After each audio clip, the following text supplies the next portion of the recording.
여러분, 때가 악합니다. 세월을 아끼라고 성경은 말하고 있습니다. 어떻게 우리가 때 악한 이때에 세월을 아낄 수가 있을까요? 중요한 건 여러분, 나라와 민족을 위해서 기도하는 겁니다. 참 안타깝습니다. 여러분은 어떻게 이 국제사회라든지 아니면 세상의 일들을 바라보고 계십니까? 북한이요, 지금 현재 우크라이나로 3,000명을 파병 보냈다라고 합니다. 그렇다면 여러분, 가장 두려운 게 있습니다. 여러분, 전쟁은요, 전쟁에 있어서 특별히 군인들의 이 장점이라고 이야기하기에는 그렇죠. 여러분, 원래 군인이라는 집단은요, 그렇게 아름다운 집단이 아닙니다. 군인이라는 집단은 무엇입니까? 그렇죠. 요즘에 현대의 한국의 군인들은요, 뭔가 학교가 되어 있대요. 중대장이 저 때만 해도 절대 그런 일이 없었는데요. 중대장, 행정보고관님이 일과가 끝나면 세상에 문자를 보낸대요, 부모님들한테. 오늘은 누가 어떤 반찬을 먹었고 어디가 아팠으며 오늘은 몇 시에 취침을 했습니다. 여러분, 군대는 학교가 아닙니다. 군대의 집단이라는 특성을 알아야 돼요. 군대의 집단의 특성은요, 죽이기 위해서예요. 그래서 존재하는 집단 아닙니까? 물론 무분별하게 죽이기 위해서 집단하는 건 아니죠. 나를 방어하거나 자신의 나라와 민족을 보호하기 위해서 어쩔 수 없이 누군가를, 국가 대 국가를 죽이기 위해 존재하는 집단이죠. 그렇다면 그들에게 가장 강력한 것은 훈련일 겁니다. 그렇죠. 이해가 되시죠? 그렇다면 군인에게 있어서, 또 군대에게 있어서 가장 중요한 것은 실전입니다. 우리나라는 6.25 이후 단 한 번도 실전을 경험해 본 적이 없습니다. 물론 경험하지 않아야죠. 그러나 북한은요, 우리나라의 국방비에 여러분 미치지도 못하는, 우리나라는 뭐 재래식 무기로만 환산을 했을 때 올해 세계 국방력이 5위라고 이야기를 하고 있죠. 일단 일본도 우리나라 미치고요, 영국도 우리나라 미칩니다. 뭐 프랑스도 우리나라 미치고요. 왜냐, 재래식 무기만 하니까. 핵무기는 아예 제외하고. 여러분, 아무리 군사력이 높아도요, 핵무기 하나 있으면 그냥 상황 종료죠. 아무리 국방력이 5위다 2위다 해도 저기에선 버튼 하나 누르면 끝나는데요. 우리는 그걸 막을 재간이 없는 것이죠. 북한은요, 30몇이래요. 39인가 그런데요. 그런데 3,000명을 파병합니다. 그러면 그들은 죽겠죠. 그러나 그 데이터는 분명히 북한에 쌓일 겁니다. 그러면 동북아의 정세는요, 다시 한번 또 위기로 휘몰아칠 수밖에 없지 않겠습니까? 재헌 국회 때 첫 국회의 시작을 국회의원이었던 장로의 기도로서 시작한 나라입니다. 국회의 첫 시작을요.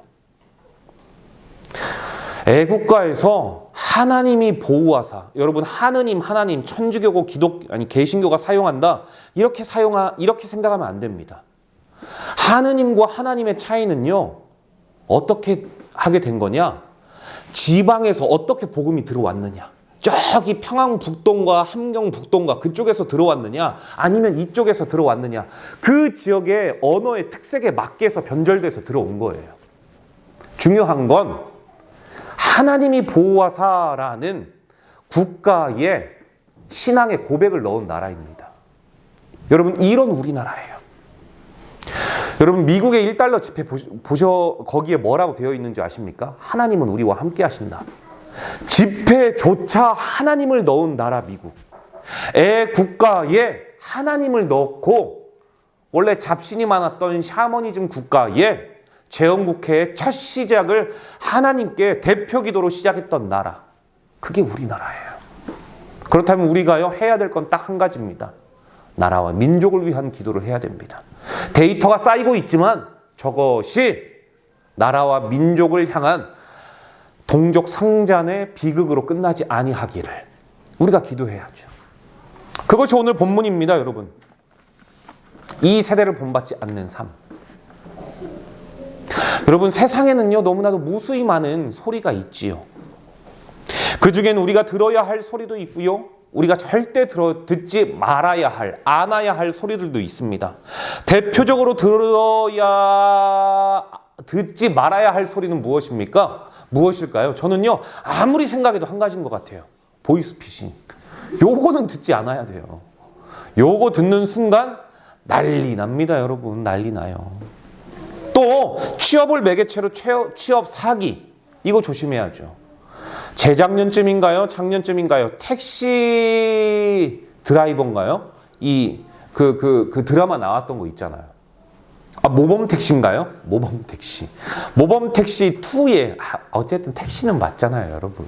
두 글자는 맞네. 이 모범 택시에 보면은요, 취업 사기로 해외로 나가서 너희들이 일하게 될 것이다 해놓고 거기에서 붙잡아서 그냥 게임 만들게 하고 게임에 대한 지식도 없는데 맞으니까 되더라고요. 거기에서 운명을 달리한 청년들도 있었고요. 이런 소리는 우리가 듣지 않아야 할 소리죠. 반면에 우리가 듣기 좋은 소리가 있다면요. 부모라면 자식이 대학에 합격했다. 인서울했다. 아니면 우리 자식이 대기업에 취직했다. 아니면 우리 남편이 승진했다. 아니면 내 사업이 번창했다. 아니면 주식이 아주 대박을 쳤다. 이런 거 우리가 듣고 싶어하는 소리이지 않습니까? 그러나 모름지기 성도라면 이 모든 소리도 아니요. 바로 살아계신 하나님의 음성을 들어야 되는 것이 성도가 들어야 할 소리임을 믿으시길 바랍니다. 아멘. 여러분, 이게 우리의 소리예요. 자, 우리 주님은요, 우리를 빛과 소금이라 부르셨다고 2주 전에 말씀하셨습니다. 여러분, 빛과 소금의 자녀라는 것은요, 이 상실감이 막연한 시대 가운데 이 상실감을 받고 살아가고 세상의 쓰레기통에 감정의 쓰레기통이 되어서 그 모든 쓰레기들 가슴에 안고 살아가라고 이야기하는 것이 아닙니다. 빛과 소금이라는 것은 첫째, 저와 여러분이 소중하다라는 것. 그만큼 희귀하다라는 것. 희소성에 대해서 이야기를 하고 있고 소금이라는 것. 반드시 녹아져야만 맛이 낼 수 있다라는 것. 그리고 맛을 내면서 녹아질 때 공동체가 행복할 수 있다는 것. 그 공동체가 첫째는 가정이요, 둘째는 교회요, 셋째는 여러분의 삶의 바운더리일 겁니다. 그래서 우리 주님께서는요, 우리에게 빛과 소금의 자녀라고 말씀하신 거죠. 그렇기 때문에 주님의 자녀인 저와 여러분은 오늘 무엇에 반응해야 되는지 오늘 본문은 이야기하고 있습니다. 첫째, 이야기합니다. 이 세대를 본받지 말라고 말씀하시는데요. 본문 2절입니다. 너희는 이 세대를 본받지 말고 오직 마음을 새롭게 함으로 변화를 받아 하나님의 선하시고 기뻐하시고 온전하신 뜻이 무엇인지 분별하도록 하라. 여러분, 그렇다면 이 세대를 본받지 말라고 성경은 오늘 말씀하고 있는데, 그러면 궁금하지 않으세요? 이 세대 이전에 원래 이 땅은 어떤 땅이었는지 창세기로 돌아가야 돼요. 창세기에 돌아가면요, 이 세대라고 이야기하는 이 땅은요, 본래 하나님이 보시기에 6번이나 좋다라고 말씀하셨고요. 거기에 플러스 심이라를 넣어서 보시기에 심이 좋았더라. 여러분, 합하면 숫자가 몇이에요?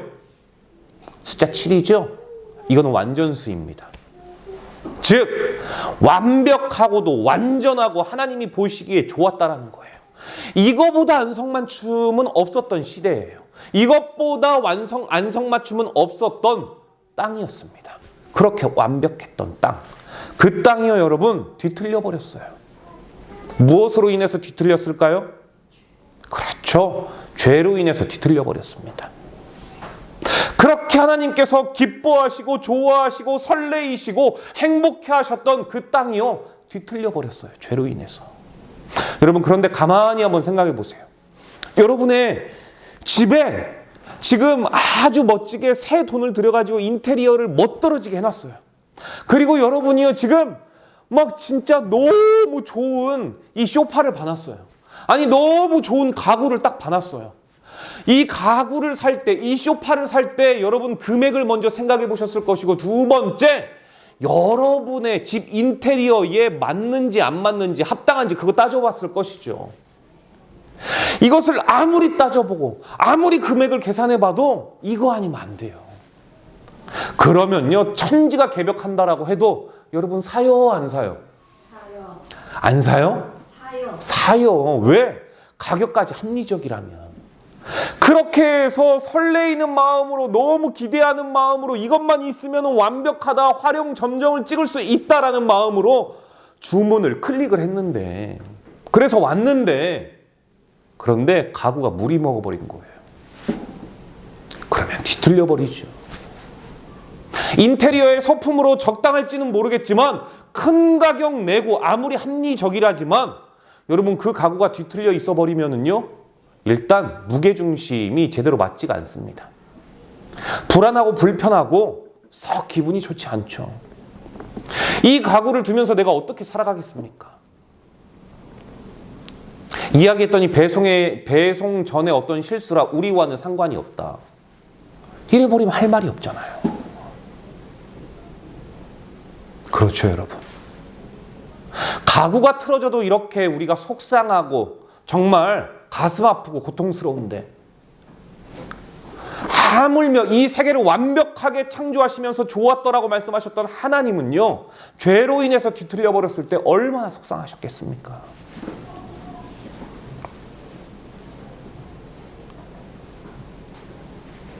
그게 바로 여러분 죄예요.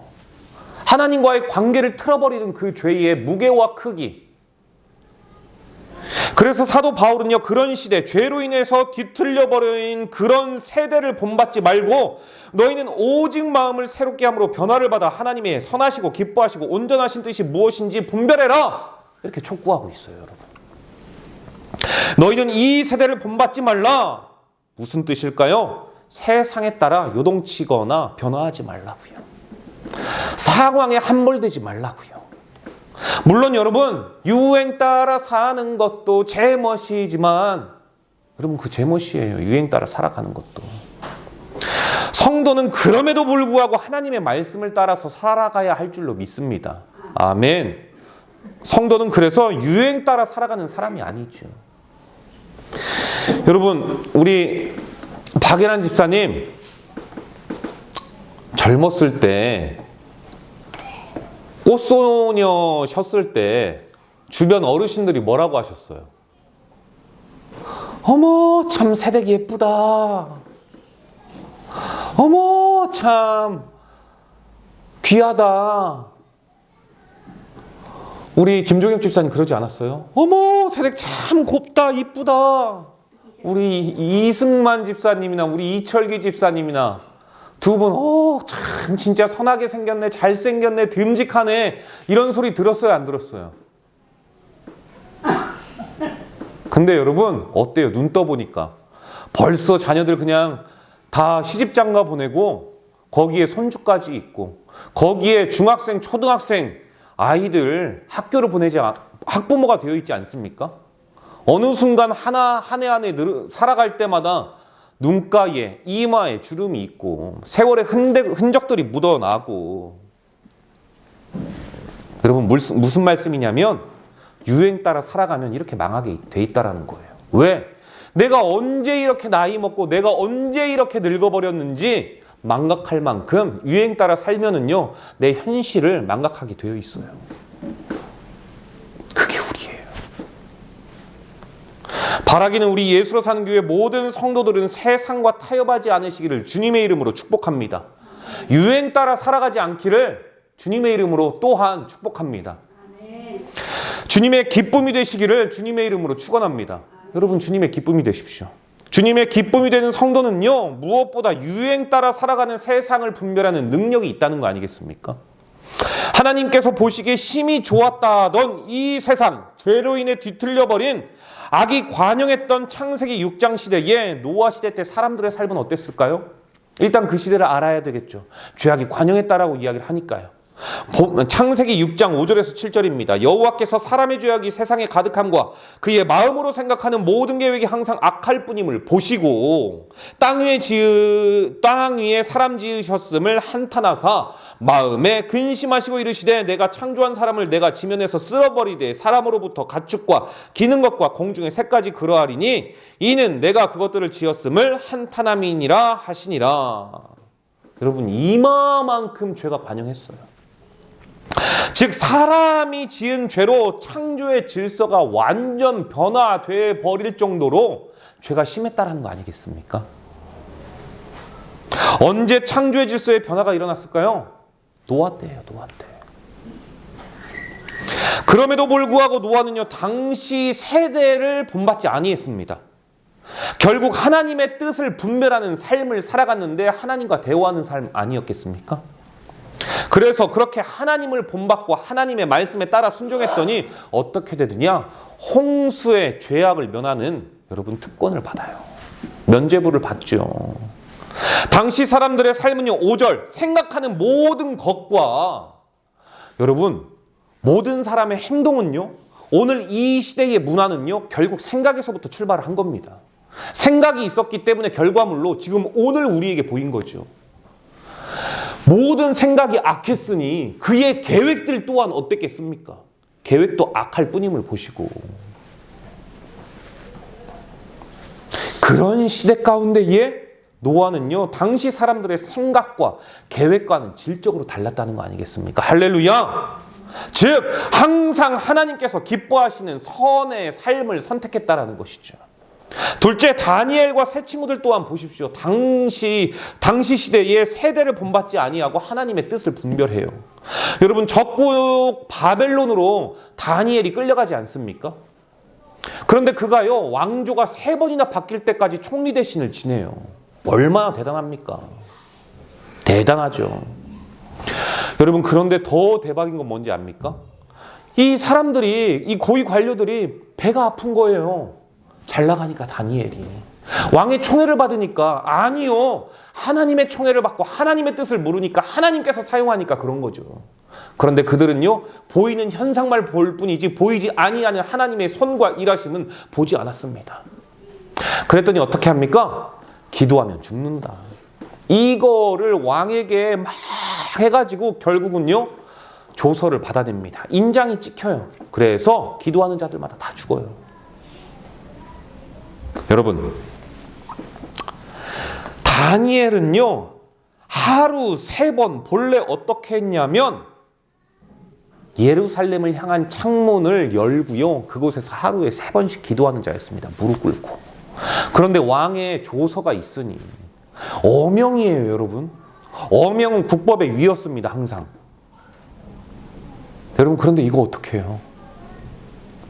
저라면 그랬을 것 같아요. 다니엘을 감시하는 사람이 한둘이었겠습니까? 이거 다니엘 때문에 만든 거예요.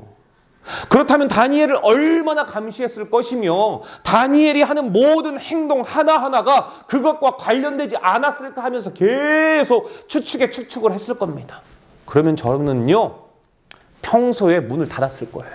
문을 열었다면. 이스라엘 쪽으로 향하여 무릎도 꿇지 않았을 거예요. 우리 그렇지 않습니까? 다른 곳에 다른 마음이 있으면서 주님은 우리의 마음을 아시니까, 마음의 중심을 아시니까 그렇게 위안을 삼고 위로를 삼는 우리인데, 다니엘은 그러지 않았어요. 다니엘은 뭐라고 했냐면요, 여러분, 성경에 그 조서를 받았음에도 불구하고 다니엘의 행동을요, 이렇게 기록하고 있어요. 놀라지 마십시오, 여러분. 소름 돋습니다. 전에 하던 대로. 할렐루야. 여러분, 소름 돋지 않으세요?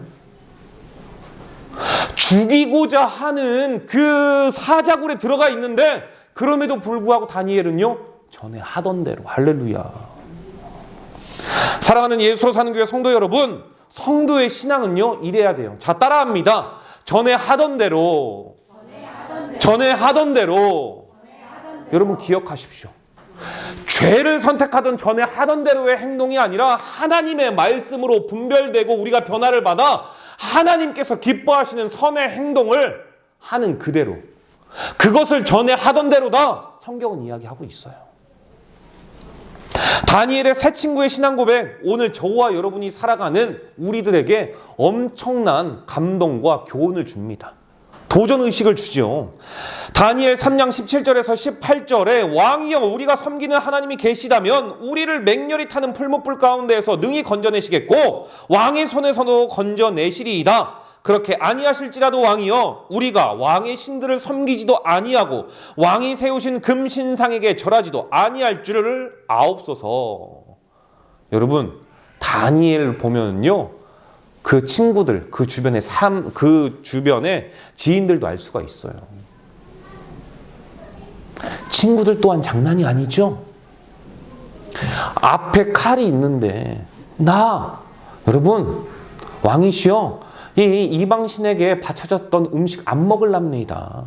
차라리 죽이십시오. 차라리 죽이십시오. 그 신앙의 결기로 유행만 따라서 살아갔으면 편하게 호의호식할 수 있었는데 유행 따라 살지 않죠. 그 시대의 풍조를 따라서 살아가지 않습니다.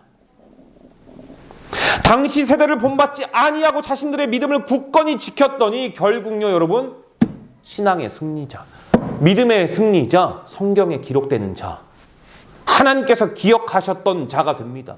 성경에 기록되었다는 거 얼마나 귀합니까? 재림 때까지 기록이 돼요. 재림 때까지 누구는 읽어요. 할렐루야. 요셉은 또 어떻고요? 요셉은 당시 시대를 본받지 않아서 결국 미움받아가지고 애굽 종으로 팔려갔지만 그럼에도 불구하고 그곳에서 하나님의 뜻을 분별했더니 결국 총리가 됩니다. 세상의 노예로 팔려갔는데도 자신의 믿음을요 굳건하게 지켜요. 이런 사람이 어디 있어요? 우리는 하나님이 있네 없네 이럴 줄 알았네 몰랐네 폭폭 안에 서운 안에 하겠지만 여러분 폭풍 속에서 요동치지 않습니다. 요셉은. 이 세대를 본받지 말라 이 말씀은요 하나님의 백성의 정체성을 너희가 잃어서는 안 돼. 어떠한 순간 가운데에서도 너가 하나님의 자녀임을 그 정체성만은 잊지 마. 이거 저와 여러분을 얼마나 사랑하는 거예요. 저와 여러분이 얼마나 엄청난 큰 사랑을 받고 있습니까? 여러분 이 음성에는요 이 세대를 본받지 말라 여기에는요 저는요 이게 느껴져요. 제발 곱하기만. 이 세대를 본받지 말고 그게요 제발이라는 하나님의 절규로 저는 느껴진다라는 거예요. 저와 여러분을 이렇게 사랑한다는 거죠. 그러니 여러분은요 대단한 자들이라는 겁니다. 할렐루야. 이 사실을 믿어야 돼요. 이게 믿어져야 돼요. 여러분 여러분의 주변 사람들이 아무리 여러분이 잘 나갔을 때 폄하하고 여러분이 잘 나가서 뭔가 딱 했는데 어머 야 이것 봐라 이거 인테리어 솟았다 너 이거 사람 잘못 썼다 그렇게 기뻐하지 아니하는 사람들 반드시 끊어내버리십시오. 그리고 그 흠 가운데에서도 너 내가 이렇게 잘 될 줄 알았어. 너 그렇게 노력하더니 여러분 그 사람들 가까이 하시고요. 그 사람들의 음성을 들으십시오. 그리고 생각해 보십시오. 내가 그런 사람은 아닌지.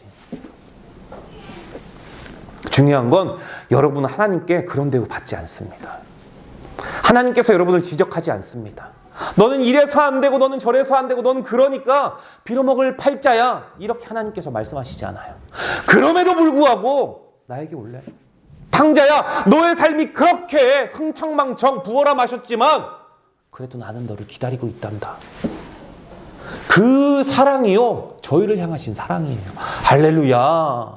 그러니 나 목사인 저는요 안 될래야 안 될 수가 없는 거예요. 그러니 여러분이 안 될래야 안 될 수가 없는 겁니다. 절대자가 나를 그렇게 보시는데 절대자가 나를 그렇게 사랑하시는데 여러분이 안 될 수 있겠어요? 잘 돼요. 잘 돼요. 하나님이 기뻐하시는 선을 선택하면 잘 될 수밖에 없어요. 그러니까 여러분 하늘로부터 하나님으로부터 흐르는 믿음을 굳게 지키시기를 바랍니다. 사실 저와 여러분이 살아가는 세상은요 악한 사단마귀와 공존하는 세상입니다.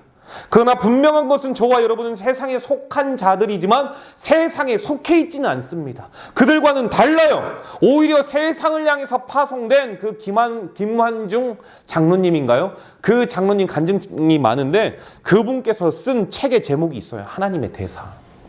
세상에 속했지만 저와 여러분은요 하나님의 대사라는 거 아니겠습니까?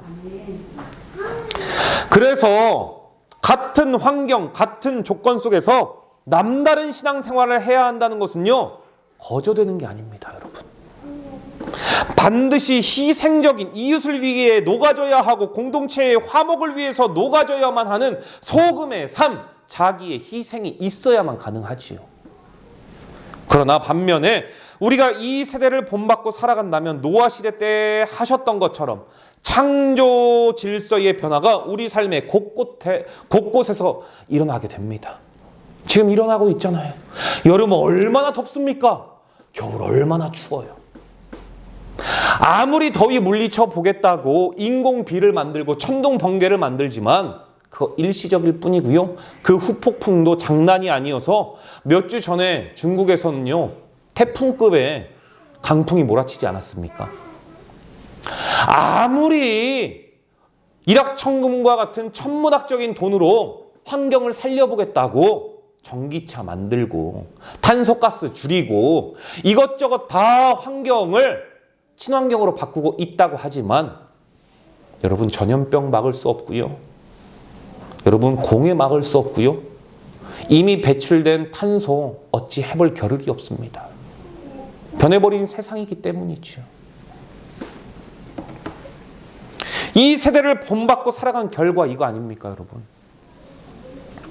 그래서 사람들이요, 점점점 유행 따라 살아가는 시대를 갈망했더니 더 살기 힘들어져요. 아무리 재앙을 이겨보겠지만 여러분, 해결이 되지 않습니다. 해결될 수 있는 방법이 무엇일까요? 무엇입니까? 무엇이겠어요? 오직 하나님 한 분인 줄로 믿으시길 바랍니다. 해결책은 하나님밖에 없어요, 여러분. 그냥 임시 방편입니다. 찬송가 390장 있죠? 세상 풍조는 나날이 변하여도 나는 내 믿음 지키리니. 할렐루야. 이 세대를 본받으면, 갈망하면, 원하고 바라면 하나님께서 원하시는 변화와 성장의 발전은 없다는 거죠. 여러분, 둘째, 하나님의 선하시고 기뻐하시고 온전하신 뜻이 무엇인지 분별하도록 하기 위해 우리는요, 마음의 변화가 있어야 돼요. 마음을 새롭게 함으로 변화를 받아야 되는데요, 오늘 그 내용이 본문 2절 하반절입니다. 중반절입니다. 오직 마음을 새롭게 함으로 변화를 받아. 여러분, 마음을 새롭게 함으로, 이게요, 변화의 시작이라는 거예요. 변화의 대상, 저와 여러분의 마음이에요. 아무리 세상은 마음 먹기에 달렸다라고 이야기를 하지만 주님 없이 마음이 변하는 것은요, 결국은 어쨌거나 저쨌거나 악으로 갑니다. 여러분, 사회적 기업들이 왜 다 변절합니까? 그 마음의 시작과 출발은 선했을지 모르겠지만 그곳에 주님이 없으니까 결국 변절되죠. 그럼에도 불구하고 여러분, 교회를 보십시오. 아무리 목사 같지 않은 목사, 교회 같지 않은 교회가 있다 할지라도 교회는요, 2000년이 넘도록 영속되고 있습니다. 이건 현재 시제죠. 계속 진행되죠. 왜냐? 진짜니까요. 여러분, 이것이 바로 하나님으로 인해서 변화되는 성도의 변화의 능력입니다. 그 하나님 무엇일까요? 바로 하나님의 영, 그리스도의 영, 성령이에요, 여러분. 성도는 저와 우리 안에, 내 안에 성령님께서 내주하고 계신다는 사실을 믿어야 돼요. 믿어줘야 돼요. 이게 믿어줘야 됩니다. 할렐루야. 그래야만이 새롭게 될 수 있음을 믿으시길 바랍니다.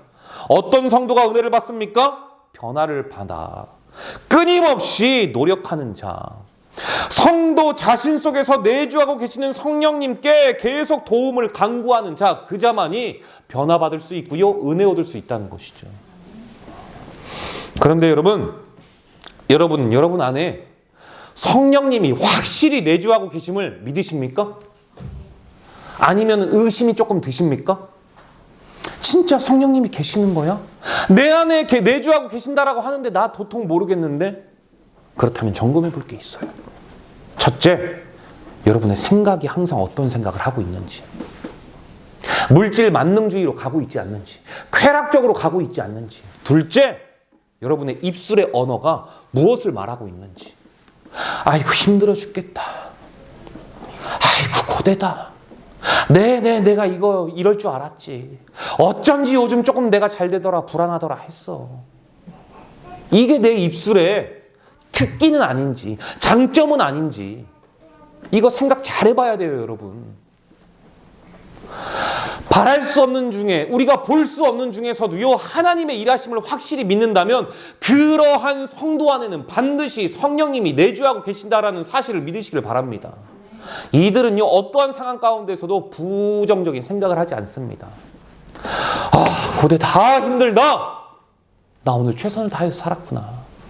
나 진짜 열심히 했구나. 아이고, 내가 어쩐지 잘 되더라 했어. 아니야, 이만한 게 어디야. 이거 김창옥 씨의, 여러분, 고정적인 멘트 아닙니까? 그분이 어떤 분인 줄 아세요? 저와 친분이 있습니다. 진짜로요. 그분은 저를 모르지만 제가 섬겼던 남양주 교회에, 여러분 그 아파트 뭐죠? 그 엄청 좋은 아파트 있잖아요. 그 뒤에. 아, 파라곤 아파트에 살았고요. 그곳에 소희연 씨가 그 테라스동에 살았었어요. 저는 몇 번 봤습니다. 바로 옆에 살아가지고 교회 옆에 바로 주유소가 있었는데 몇 번 봤어요. 그리고 고등학교를 같은 나이라 너무 이쁘다고 해서 친구들이랑 학교 앞에 한번 찾아가 본 적도 있습니다. 여보 미안해. 전주에서 유명했거든요, 서희연 씨가. 여러분, 그런데 대박인 건요, 김창옥 씨가 우리 교회 성도였었어요. 그 아내 집사님이 우리 교회 다녔었고, 그 근육질남 그 김정용 씨 알죠? 개그맨. 이정용인가요? 제가 사람 이름을 잘 기억을 못합니다. 왜? 제 관심은 주님한테 있으니까. 여러분, 그분도 행사 때 자주 왔었어요. 행사하러. 우리 교회 출신이셨거든요. 제가 섬겼던 교회 출신이셨거든요. 김창옥 씨가 하는 모든 말을 가만히 보면은요, 다 그리스도의 향기와 성령의 일하심이 다 그 안에 심겨져 있습니다. 교묘하게 그는요, 복음을 드러내지 않고도 복음을 전해요. 그래서 그를요, 하나님께서 확실히 사용한다는 걸 저는 믿습니다. 그가 보십시오, 부정적인 내용 하지 말라고 이야기를 해요. 이만하면 다행이지. 너 너무 힘들고 고됐지? 얼마나 힘들었니? 근데 너 열심히 살았구나. 결혼할 대상이 있습니까? 그의 모국어인 부모가 어떤 말을 하는지 한번 보십시오. 그거 결국 성경의 이야기를 다 하고 있는 거죠. 여러분, 그러니까요, 여러분 삶에 예수를 믿어도 안 되십니까? 끊으려고 해도 부정적인 생각과 입술이 끊어지지 않습니까? 그거요, 100%입니다.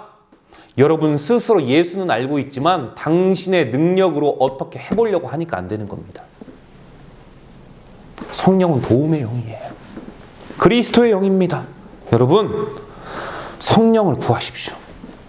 주님, 나 좀 이끌어 주십시오. 제가 어떻게든 해보려고 하는데요, 도저히 안 됩니다. 주님, 저를 인도해 주세요. 저 이끌어 주세요. 그러고 부정적인 생각이 들 때마다 긍정을 보십시오. 아, 힘들다.